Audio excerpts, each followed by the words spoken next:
Audio Jungle.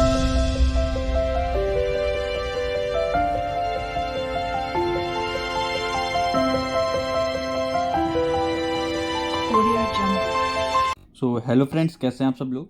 आज हम लोग इस वीडियो में बोन एनाटमी के बारे में पढ़ेंगे। ये जो बोन की जो एनाटमी है, जो बोन्स होती हैं कितने टाइप्स की होती हैं, इनके अंदर का जो कंपोनेंट होते हैं, ये सब क्या होते हैं, हम लोग इस वीडियो में ये जानेंगे। तो ये जो लेक्चर है ये एनाटोमी में तो इम्पॉर्टेंट है ही, जब आप सर्जरी में आएंगे तब उसमें भी इसका महत्व होता है। सर्जरी पॉइंट ऑफ व्यू से भी और एनाटॉमी के पॉइंट ऑफ व्यू से भी, दोनों ही पॉइंट ऑफ व्यू से ये एक इम्पॉर्टेंट टॉपिक है। तो इस लेक्चर में हम लोग बोन की डेफिनेशन के बारे में जानेंगे, बोन के क्या फंक्शंस होते हैं उसके बारे में, कितने टाइप्स की बोन होती हैं बॉडी में वो जानेंगे, बोन के कंपोनेंट क्या होते हैं उसके बारे में देखेंगे, एक लॉन्ग बोन में कितने सेक्शन होते हैं उसके बारे में देखेंगे, बोन्स टिश्यू होते हैं, कितने टाइप के बोन टिश्यू होते हैं, क्या काम होता है उनका वो देखेंगे, और बोन्स में जो ब्लड सप्लाई है उसके बारे में विस्तार से देखेंगे। इसमें मैं आपको नोट्स के साथ साथ डायग्राम में भी समझाऊंगा, 2D स्ट्रक्चर्स हैं उसमें भी समझाऊंगा, जिससे आपको समझने में बहुत आसानी होगी। तो वीडियो को पूरा देखने से पहले चैनल को सब्सक्राइब कर लीजिए, ताकि आपको आने वाली और भी वीडियोज़ हैं उनका नोटिफिकेशन मिलता रहे। आप हमें फेसबुक और इंस्टाग्राम पेज पे भी फॉलो कर सकते हैं। तो चलिए स्टार्ट करते हैं। तो सबसे पहले देखते हैं डेफिनेशन ऑफ बोन। तो बोन की डेफिनेशन क्या है देखते हैं कि bone is a specialised type of connective tissue. तो डेफिनेशन क्या है कि bone is a specialised type of connective tissue. It has a unique histological appearance which enable it to carry out its numerous function. तो ये एक specialised type of connective tissue है और इसकी यूनिक हिस्टोलॉजिकल अपीयरेंस के कारण ये body में कई सारे फंक्शंस करता है। कुछ इंपॉर्टेंट फंक्शन यहाँ पे दिखे हुए हैं, जैसे हिमेटोपोइसिस हो गया, लिपिड एंड मिनरल स्टोरेज हो गया, सपोर्ट हो गया एंड प्रोटेक्शन। ठीक, तो हिमेटोपोइसिस में अगर देखेंगे तो formation of blood cells from haematopoietic stem cell found in bone marrow. तो बोन में बोन मैरो होती है, उसी में हिमेटोपोइसिस होता है, जिसमें जो ब्लड सेल्स होते हैं वो हिमेटोपोएटिक स्टेम सेल से बनती हैं। ठीक, उसके बाद लिपिड एंड मिनरल स्टोरेज में भी इसका काम होता है। रिजर्वायर के रूप में माना जाता है। किस चीज़ का रिजर्वायर होता है ये? एडिपोज टिश्यू का होता है, जो बोन मैरो में होती है। ठीक, और बोन मैट्रिक्स में कैल्शियम और फॉस्फोरस को स्टोर करता है। सपोर्ट के लिए देखा जाए तो bones form the framework and shape of the body. तो ये जो बॉडी का फ्रेमवर्क और शेप है ये बोन के द्वारा ही होता है। ठीक, and protection specially the axial skeleton which surround the major organ of the body. ये बहुत से ऑर्गन्स को प्रोटेक्ट करता है। ठीक है, जो एक्सियल स्केलेटन है वो बॉडी के कई मेजर ऑर्गन्स को प्रोटेक्ट करता है। सो ये हो गए इसके मेन फंक्शंस। फिर इसके बाद देखते हैं types of bone. So there are 5 type of bone in human body. These are long bone, short bone, flat bone, irregular bone and sesamoid bone. तो लॉन्ग बोन्स में देखा जाए तो these are longer than wide and are primarily responsible for the structured support of the skeleton.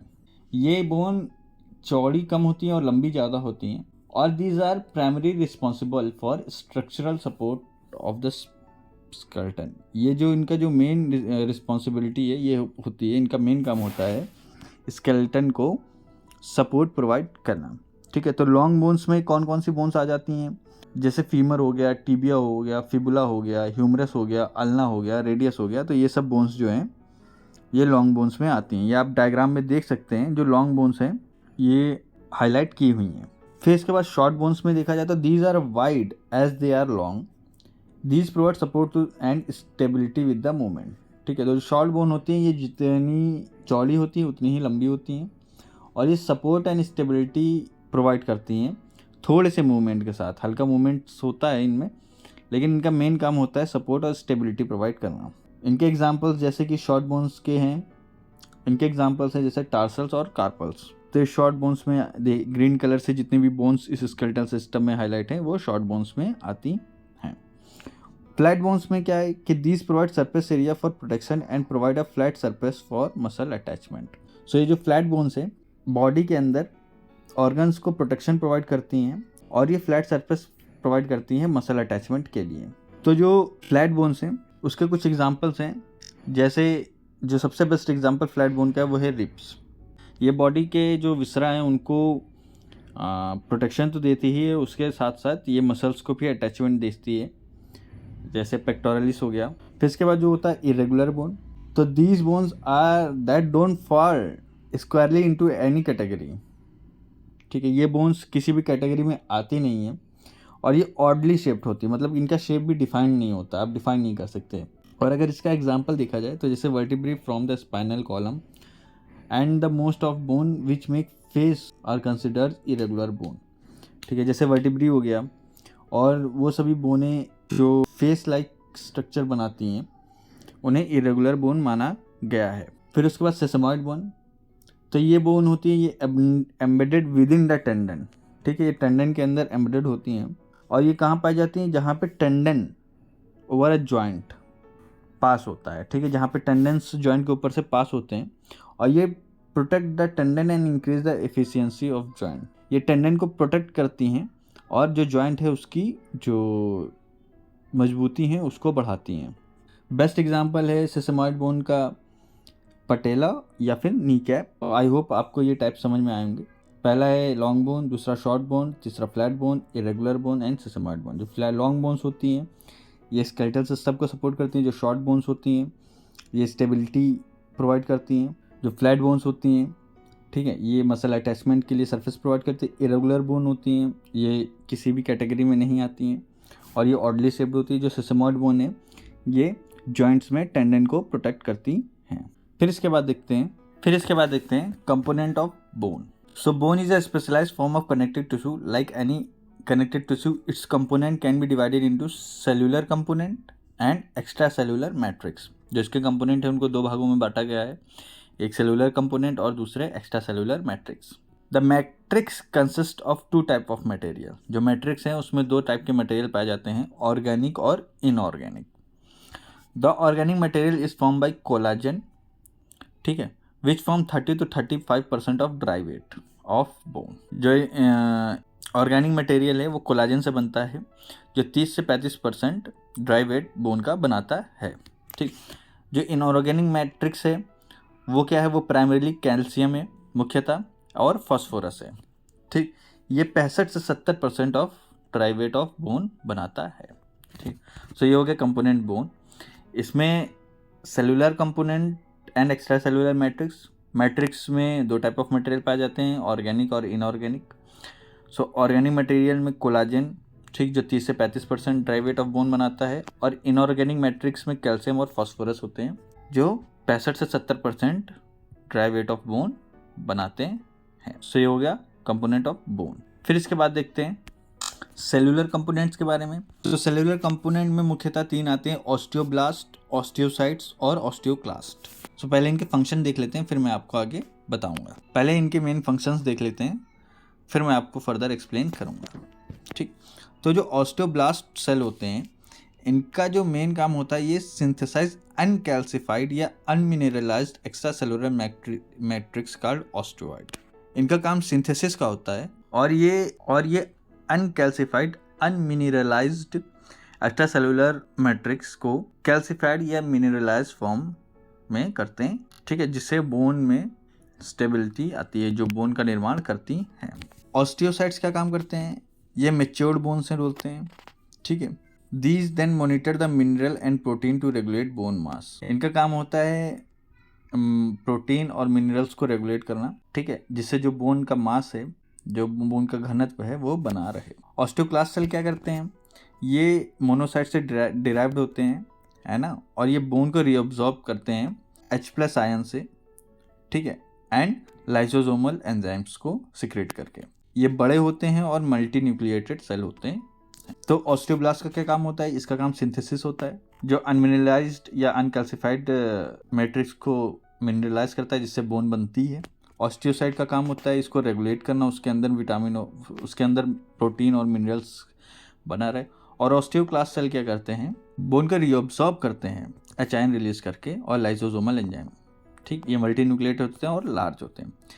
Diagram में एक बार देख लेते हैं इसको। तो ये ऑस्टियोजेनिक सेल है, इसी से ही तीनों सेल बनते हैं, इसे ही स्टेम सेल कहा गया है। ऑस्टियोब्लास्ट का काम होता है फॉर्म बोन मैट्रिक्स, बोन के मैट्रिक्स को बनाना।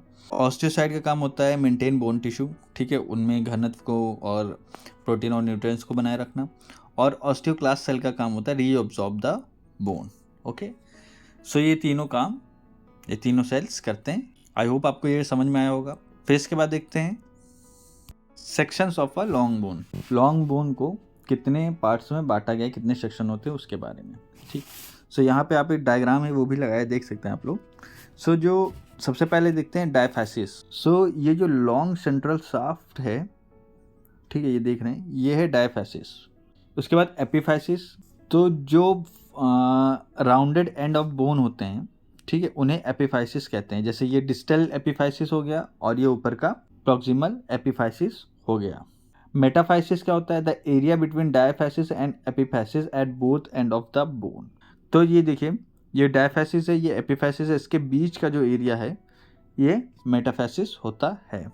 एपिफैसियल plates, plates of cartilage also known as growth plate which allow the long bone to grow in length during childhood. Of cartilage होती हैं, इन्हें ग्रोथ प्लेट कहा जाता है। जो एपिफैसियल प्लेट्स हैं, ठीक है, इन्हें प्लेट्स ऑफ कार्टिलेज कहा जाता है, also known as growth plate. यही बोन बचपन में ग्रो करती है, ठीक है, जिसके कारण जो चाइल्ड है का जो शेप है वो बढ़ता है। आई होप आपको ये समझ में आया होगा। ये डायग्राम है, मैं जूम कर देता हूँ 1 मिनट। सो ये डायग्राम है, आपके स्क्रीन पे आ रहा है, आप लोग इसको देख सकते हैं। फिर इसके बाद देखते हैं टाइप्स ऑफ बोन टिश्यू। तो बोन में जो टिश्यूज हैं वो कितने टाइप के होते हैं?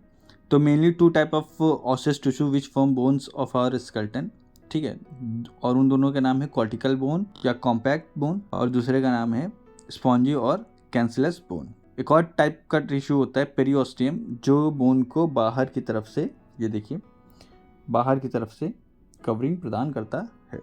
सो कॉम्पैक्ट बोन के बारे में पहले देखते हैं। These form outer shell of the bone which provide bone strength, ठीक है, ये जो है, ये जो बोन है उसके आउटर शेल को फॉर्म करता है, ठीक। बोन अंदर से खोखली होती है, इसका जो आउटर शेल है उसको कॉम्पैक्ट बोन बनाती है। In this type the lamellae are organise in concentric circle, ठीक, ये आप देख सकते हैं, ये लैमेलीज हैं, ये कॉन्सेंट्रिक सर्कल में ऑर्गेनाइज होती हैं। Which surround a vertical Haversian canal, और इन्हीं में वर्टिकल हैवर्जन कैनाल होती हैं, ठीक है। हैवर्जन कैनाल का काम क्या होता है? ये न्यूरोवास्कुलर और लिम्फेटिक वेसल्स के ट्रांसमिट करती हैं। और ये जो इंटायर स्ट्रक्चर है, ठीक है, हैवर्जन कैनाल और कॉन्सेंट्रिक सर्कल्स हैं, ये सब, इन सब को कहते हैं ऑस्टियोन, ठीक है, और इसे ही फंक्शनल यूनिट ऑफ बोन माना जाता है। फिर इसके बाद देखेंगे the Haversian canal are connected by horizontal Volkmann canals, ठीक। तो ये देखिए, जो हैवर्सन कैनाल है ये फर्दर जाके वॉल्क्समैन कैनाल के थ्रू जुड़ी हुई हैं, ठीक है। These small vessel that anastomose the arteries of the Haversian canal, ठीक है, ये आपस में हैवर्सन कैनाल को आपस में जोड़ने का काम करती हैं। The Volkmann canal also transmit blood vessel from the periosteum, ठीक, और जो वॉल्क्समैन कैनाल है वो पेरिओस्टियम से भी ब्लड को ट्रांसमिट करती है। ये आप लोग डायग्राम में देख सकते हैं, ठीक है। ये हो गया लैमली, ठीक। लैमलीज के अंदर जो हैवर्जियन सिस्टम होता है, ये देखिए, और दो लैमली के बीच में जो हैवर्सन कैनाल होती है उसको जोड़ने का काम करती है वॉल्क्समैन कैनाल, ठीक है। ये देखिए, सेंट्रल हैवर्जन कैनाल, परफोरेटिंग वॉल्क्समैन कैनाल, और यही वॉल्क्समैन कैनाल जो है वो पेरिओस्टियम से भी ब्लड सप्लाई करती है। तो आई होप आपको ये डायग्राम से समझ में आया होगा। और जो फंक्शनल यूनिट ऑफ बोन है उसे ऑस्टियोन कहते हैं, ये बहुत इंपॉर्टेंट टर्म है, याद कर लीजिए। फिर इसके बाद देखते हैं स्पॉन्जी बोन, कैंसलस बोन या कैनकिलस बोन। सो ये जो है ये इंटीरियर मोस्ट ऑफ बोन को फॉर्म करता है and it is located deep to the compact bone. तो बाहर जो होती है वो कॉम्पैक्ट बोन्स होती है, इसके अंदर जो होती है वो होती हैं spongy bones. On the inside there is a different kind of bone known as spongy और cancellous bone. This is more porous light weight type of bone with an irregular arrangement of tissue. ये देखिए diagram में आप देख सकते हैं, ठीक है। टिश्यू का जो अरेंजमेंट है वो इरेगुलर होता है, खोखली होती है अंदर से, ठीक है, या फिर कह सकते हैं जैसे मधुमक्खी का छत्ता होता है, एक उस प्रकार से होती है। फॉर एग्जाम्पल देख सकते हैं उसको। इससे क्या होता है, इससे मैक्सिमम स्ट्रेंथ मिलती है, ठीक है, और बोन जो है वो हल्की भी रहती है। In a long bone this is normally found at either end of the bone. ये जो लॉन्ग बोन है उसके दोनों एंड्स में मिलती हैं। जैसे मान लीजिए ये कोई लॉन्ग बोन है तो इसके इस तरफ और दोनों एंड्स में जो स्पॉन्जी बोन है वो मिलती हैं, ठीक। इन फ्लैट और irregular bones it is a thin layer found just inside the compact bone. और फ्लैट और इरेगुलर बोन में just inside the compact bone में पाई जाती हैं, ठीक। The compact bone constitute up to 80% of the bone weight. जो compact bone है वो 80% को फॉर्म करती हैं, ठीक, with spongy bone making up additional 20%। और जो स्पॉन्जी बोन है वो 20% फॉर्म करती है despite it's much larger area. और ये जो कॉम्पैक्ट बोन है या जो कॉर्टिकल बोन है उससे ज़्यादा एरिया लेती हैं, फिर भी उससे हल्की होती है। क्यों होती हैं? क्योंकि जो इसका स्ट्रक्चर होता है वो पोरस होता है। सो आई होप आपको ये समझ में आया होगा। मैं डायग्राम से फिर से आपको समझाता हूँ। ये देखिए, तो ये जो बाहर का जो एरिया है, ये देखिए, ये जो बाहर का जो एरिया है ये होता है हार्ड बोन या कॉर्टिकल कॉम्पैक्ट बोन या कॉर्टिकल बोन। और जो अंदर का जो एरिया है ये स्पॉन्जी बोन या कैनकुलस बोन, ठीक है। सो आई होप आपको ये समझ में आया होगा। और ये इसका स्ट्रक्चर भी देख सकते हैं आप, पोरस है और इसकी जो वॉल्स हैं वो इरेगुलर्स हैं, जिसके कारण ये सरफेस तो ज़्यादा कवर करती है बट वेट में हल्की होती। सो आई होप आपको ये डायग्राम से समझ में आया होगा। फिर इसके बाद देखते हैं periosteum.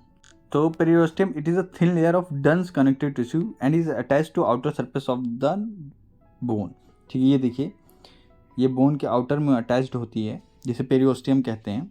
Periosteum provide a good blood supply to the bone and point for muscular attachment. जो पेरिओस्टियम है वहीं से एक अच्छे अमाउंट में ब्लड सप्लाई प्रोवाइड होती है बोन को, और यहीं पे जो मसल्स का अटैचमेंट होता है वो यही पेरिओस्टियम्स पे ही होता है। यहाँ पे एक पॉइंट और लिखा है, the centre of the bone shaft is hollow and known as the medullary cavity. जो बोन का जो एकदम बीच वाला पार्ट होता है वो हॉलो होता है, ठीक, और उसे ही मेडुलरी कैविटी कहते हैं। इसी में रेड और येलो बोन मैरो पाई जाती है, ठीक। Yellow bone marrow is mainly a fatty tissue. जो येलो बोन मैरो होती है वो बेसिकली फैटी टिश्यू होती है, while the red bone marrow is where the majority of blood cell are produced. और जो रेड बोन मैरो है वहीं पे majority of red blood cells produce होती हैं। और इसका जो प्रोपोर्शन है वो फ्लैट और इरेगुलर बोन्स में ज़्यादा पाया जाता है। सो ये हो गया। और एक और पॉइंट है यहाँ पे कि मैं आपको डायग्राम से समझाता हूँ। फिर इसके बाद एक और छोटा सा पॉइंट है वो देखते हैं। ये देखते हैं कि the shaft of the bone is made of cortical bone. जो शाफ्ट है, ठीक है, ये कॉर्टिकल बोन से बना होता है और ये कहाँ पे कैनकुलस बोन या पे एंड होता है, ठीक। The junction between the two, इन दोनों के बीच का ये जो जंक्शन है ऊपर भी और नीचे भी, is a junction of common site of fracture. और यहीं पे जो लॉन्ग बोन्स के जो फ्रैक्चर हैं वो जनरली इन्हीं दोनों साइड्स पे सबसे ज़्यादा होते हैं। और इस जंक्शन को कॉर्टिको कैनकुलस जंक्शन भी कहा गया। सो आई होप आपको ये फ्रैक्चर की जो साइट है जनरली कहाँ होती है ये आपको समझ में आ गया होगा। फिर इसके बाद देखते हैं ब्लड सप्लाई ऑफ बोन, ठीक है। बोन में ब्लड सप्लाई कैसे होती है, ठीक। There is standard pattern of the blood supply of the typical long bone, ठीक है, ठीक। तो सबसे पहले जो आती है वो होती है न्यूट्रिएंट आर्टरी, ठीक। These vessel entered the bone around its middle and divide into two branches, each running toward other and of the bone. Each of this further divide into two vessel which run toward the perspective metaphysis, ठीक। तो ये देखिए nutrient artery है और इसके middle से bone में enter होती है और इस दो ब्रांचेस में डिवाइड हो जाती है, ठीक है। और दोनों ब्रांचेस दोनों एंड्स की तरफ जाती हैं। उसके बाद ये फर्दर डिवाइड होती हैं इनटू वेसल्स जो मेटाफाइसिस की तरफ जाती हैं। फिर इसके बाद देखते हैं metaphyseal vessel. These are numerous small vessels derived from anastomosis around the joint. They pierce the metaphysis along the line of attachment of the joint capsule. So ये छोटी छोटी बहुत सी स्मॉल वेसल्स होती हैं जो एनास्टोमोसिस जॉइंट के anastomosis से derived होती हैं, ठीक है। ये देख सकते हैं आप डायग्राम में, एक इधर भी हैं मेटाफेजियल वेसल्स और इधर भी हैं। फिर उसके बाद आती है एपिफाइजियल वेसल, ठीक। These are vessel which enter directly into epiphysis. ये वेसल्स हैं जो एपिफाइसिस में डायरेक्टली एंटर करती हैं, दोनों एंड्स में आप देख सकते हैं। ठीक, फिर उसके बाद पेरिस्टोनियल वेसल, जो पेरिस्टोनियम होता है, पेरिस्टोनियम है जो बोन की आउटर कवरिंग है, वहाँ पे भी छोटी छोटी न्यूमरस टाइप ऑफ वेसल्स होती हैं, ये आप देख सकते हैं यहाँ पे इस एरिया में। ठीक, मैं आपको ये डायग्राम बड़ा करके समझा देता हूँ। सो ये देखिए, ये है इसका जो बोन का ब्लड सप्लाई वो है। ठीक है, न्यूट्रिएंट आर्टरी अंदर जाती है, ये 2 ब्रांचेस में डिवाइड हो जाती है। फिर उसके बाद मेटाफाइजियल आर्टरीज आप देख सकते हैं, small vessel derived from anastomosis around the joint. ठीक, उसके बाद उसके जस्ट ऊपर एपिफाइजियल वेसल है, फिर उसके बाद एपिफेजियल वेसल है दोनों साइड में, उसके बाद फिर पेरिस्टोनियल वेसल्स। ठीक है, यहाँ पे इतनी ज़्यादा आर्टरीज और वेन्स स्मॉल हैं, इसी वजह से इसमें जो ब्लड सप्लाई होती है वो बहुत ज़्यादा होती है। इसी वजह से the periosteum has a rich blood supply. So I hope आपको ये डायग्राम से समझ में आया होगा, और ये लेक्चर भी यहीं पे ख़त्म होता है। सो आज इस लेक्चर में हम लोगों ने बोन की डेफिनेशन देखी, फंक्शंस देखें, बोन्स 5 टाइप की होती हैं इसके बारे में भी जाना, इसमें कौन कौन से कंपोनेंट होते हैं उसके बारे में भी जाना, बोन्स में कितने सेक्शन होते हैं एक लॉन्ग बोन में उसको देखा। ठीक, कौन सी फ्रैक्चर की सबसे कॉमन साइट है उसके बारे में भी देखा, बोन टिश्यूज़ और बोन की जो ब्लड सप्लाई है उसके बारे में भी पढ़ा। ठीक, अगर आपको किसी प्रकार का लेक्चर के दौरान कोई कन्फ्यूज़न है या कोई क्वेरी है तो आप कमेंट बॉक्स में कमेंट करके पूछ सकते हैं। ठीक, आप फेसबुक और इंस्टाग्राम पेजेस पे भी मुझसे बात कर सकते हैं। अगर आपको वीडियो समझ में आई हो, पसंद आई हो, तो वीडियो को लाइक करें, चैनल को सब्सक्राइब करें, ज़्यादा से ज़्यादा लोगों में शेयर करें, and thank you so much for watching.